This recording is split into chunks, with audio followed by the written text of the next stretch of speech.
সহজ রাষ্ট্রবিজ্ঞানে সকলকে স্বাগত জানাই। আজকে আমরা জানব মহাত্মা গান্ধীর সর্বোদয় সম্পর্কে। এই ভিডিওটি পুরোপুরি নোট আকারে থাকবে। আশা করি ভিডিওটি পুরোপুরি দেখলে তোমরা উপকার পাবে। তাহলে চলো ভিডিওটি শুরু করা যাক। গান্ধীজির সর্বোদয় ধারণার উৎস। মহাত্মা গান্ধীর চিন্তাধারা সমূহের বা মতবাদ সমূহের মধ্যে অন্যতম গুরুত্বপূর্ণ মতবাদ হলো সর্বোদয় ধারণা বা মতবাদ। মহাত্মা গান্ধী এই সর্বোদয় শব্দটির সৃষ্টিকর্তা।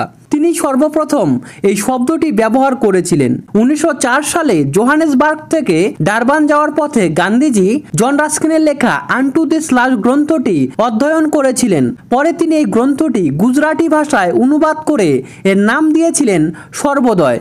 সর্বোদয় ধারণার অর্থ। গান্ধীজির সৃষ্ট সর্বোদয় কথাটির ব্যুৎপত্তিগত অর্থ হল সকলের কল্যাণ বা সকলের মঙ্গল। সর্ব ও উদয় এই দুইটি শব্দের সমন্বয়ে গঠিত হয়েছে সর্বোদয়। গান্ধীজি তার আত্মজীবনী গ্রন্থ the story of my experiments with ট্রুথে বলেছিলেন যে জন রাস্কিনের আনটু দিস লাস্ট গ্রন্থটির তিনটি মূল তত্ত্ব বা বক্তব্য তাকে গভীরভাবে প্রভাবিত ও অনুপ্রাণিত করেছিল। সেই তিনটি মূল বক্তব্য বা তত্ত্ব হলো যথাক্রমে: 1. সকলের মঙ্গলই নিজের মঙ্গল, অর্থাৎ সমষ্টির কল্যাণের মধ্যেই ব্যক্তির কল্যাণ নিহিত আছে। 2. বৌদ্ধিক শ্রম ও কায়িক শ্রমের মূল্য সমান, অর্থাৎ সকলেরই যখন কর্মের মাধ্যমে জীবিকা অর্জনের অধিকার আছে তখন একজন উকিলের কার্যের মূল্য ও একজন নাপিতের কার্যের মূল্য সমান। 3. সাধারণ কৃষক ও মজুরের জীবনই হলো আদর্শ জীবন, অর্থাৎ গান্ধীজি সরল ও স্বনির্ভর গ্রামীণ জীবনকে আদর্শ বলে মনে করতেন। তিনি বিশ্বাস করতেন ভারতের শক্তি গ্রামে এবং কৃষকের শ্রমে নিহিত আছে। এই ওপরের বর্ণিত তিনটি আদর্শের ভিত্তিতে গান্ধীজি যে সমাজের পরিকল্পনা করেছিলেন তারই নাম সর্বোদয় সমাজ। এরপরে তোমরা প্যারা করে লিখবে, গান্ধীজির সর্বোদয় ধারণার ভিত্তি ছিল সর্বব্যাপী ভালোবাসা। তার মতানুযায়ী সর্বোদয় সমাজ ব্যবস্থা হবে সকল প্রকার শোষণমুক্ত, অহিংসা ও প্রেমে সমৃদ্ধ সাম্যবাদী সমাজ, যেখানে শ্রমিক, কৃষক, হিন্দু, মুসলমান, খ্রিস্টান, সাধু, শয়তান ও ভিখারি সকলেই সমান বলে বিবেচিত হবে। এখানে সবল দুর্বলকে রক্ষা করবে, শিক্ষিত অশিক্ষিতকে শিক্ষা দেবে। এর পাশাপাশি এই সমাজের উৎপাদন ব্যবস্থায় সকলেই শ্রমদান করবে। চলো এবার তাহলে দেখে নেওয়া যাক গান্ধীজির সর্বোদয়ের বৈশিষ্ট্যগুলি সম্পর্কে। 1. আত্মত্যাগ। গান্ধীজির মতে অপরের স্বার্থে আত্মত্যাগ হলো সর্বোদয়ের মূল আদর্শ। আত্মসুখের পরিবর্তে অপরের সুখ স্বাচ্ছন্দ্য বিধানই হবে এখানে প্রত্যেকের আদর্শ। এই সর্বোদয় সমাজে প্রত্যেকের লক্ষ্য হবে অপরের স্বার্থে কিছু দান করা, গ্রহণ করা নয়। এই রকম সমাজে কোনরূপ দ্বন্দ্ব বা বিদ্বেষ থাকবে না। অধ্যাপক বিশ্বনাথ প্রসাদ ভার্মা এ প্রসঙ্গে মন্তব্য করেছেন, the significance of Sarvodaya lies in stressing the permanent value of self abrogation. 2. শ্রেণী বিদ্বেষ মুক্ত সমাজ। সর্বোদয় আদর্শের আরেকটি বিশেষ বৈশিষ্ট্য হলো যে এই সমাজে কোনো রকম শ্রেণী বিদ্বেষের অস্তিত্ব থাকবে না। সর্বোদয় সমাজ হবে বিদ্বেষ মুক্ত ও দ্বন্দ্বমুক্ত এক সমাজ। এই শ্রেণী বিদ্বেষ মুক্ত সমাজের প্রত্যেক সদস্যের লক্ষ্য হবে অপরের সুখের জন্য আত্মত্যাগ করা এবং ব্যক্তিগত সুখের পরিবর্তে পরের সুখকে আদর্শ হিসাবে গ্রহণ করা। 3. কর্মমুখীনতা। গান্ধীজির সর্বোদয় আদর্শের তথা সমাজের পরবর্তী বৈশিষ্ট্য হল সকল ধরনের শ্রমের মূল্যের স্বীকৃতি। এই সর্বোদয় সমাজে শ্রমদান হলো বাধ্যতামূলক।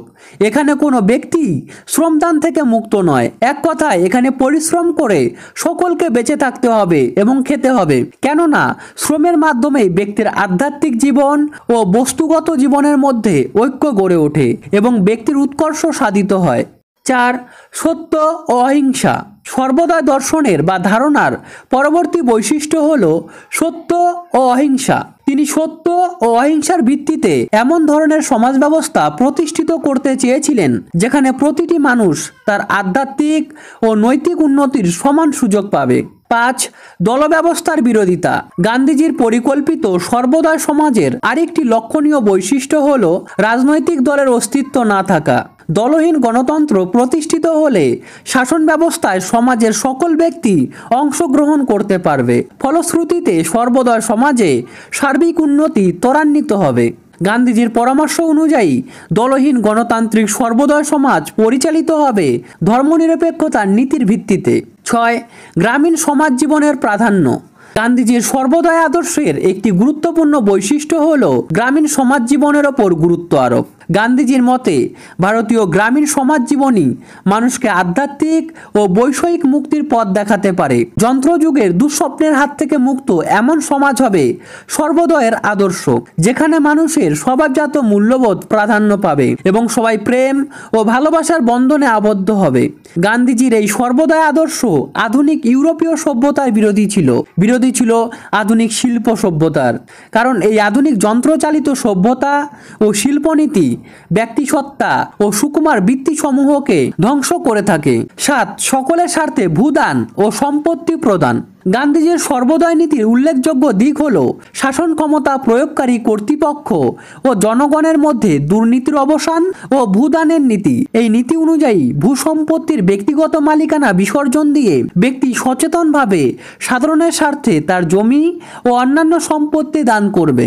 শহরাঞ্চলের কারখানা ও ব্যবসাকে সামগ্রিক মালিকানা এনে সকলের স্বার্থ চরিতার্থ করার কথাও গান্ধীজি বলেছিলেন। উপসংহার: একথা সত্য যে তার সর্বদয় ধারণার নানান সমালোচনা রয়েছে, কিন্তু তবুও গান্ধীজির সর্বদয় ধারণার গুরুত্বকে আমরা কোনো মতেই অস্বীকার করতে পারি না। তিনি এই ধারণার মধ্য দিয়ে সুস্থ, সমতাপূর্ণ, মুক্ত ও যথার্থ মানবিক সমাজ গড়ে তোলার কথা বলেছিলেন, যেখানে প্রত্যেকের উন্নতি হয়ে দাঁড়াবে সকলের উন্নতির অগ্রদূত। এদিক থেকে অর্থাৎ এই সুসংহত, সুষম ও সুখী জীবনযাপনের প্রেক্ষাপট থেকেই গান্ধীজির সর্বদয় ধারণার গুরুত্বকে স্বীকার করতেই হয়।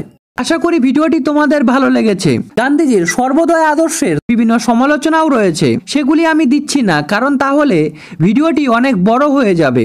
যদি তোমরা সমালোচনা সহ এই নোটটির PDF পেতে চাও, তাহলে ভিডিওটি কেমন হয়েছে তা কমেন্ট করে এই নাম্বারে কমেন্টটির একটি স্ক্রিনশট পাঠিয়ে দিও। আমি তখন তোমাদের PDFটি পাঠিয়ে দেব। অবশেষে ভিডিওটি থেকে নতুন কিছু শিখতে পারলে অবশ্যই আমার চ্যানেলটি সাবস্ক্রাইব করে দিও। এর পাশাপাশি ভিডিওটিতে একটি লাইক দেওয়ার এবং চ্যানেলটি শেয়ার করে দেওয়ার অনুরোধ রইল। ভিডিওটি শেষ পর্যন্ত দেখার জন্য অশেষ ধন্যবাদ। I really appreciate your time.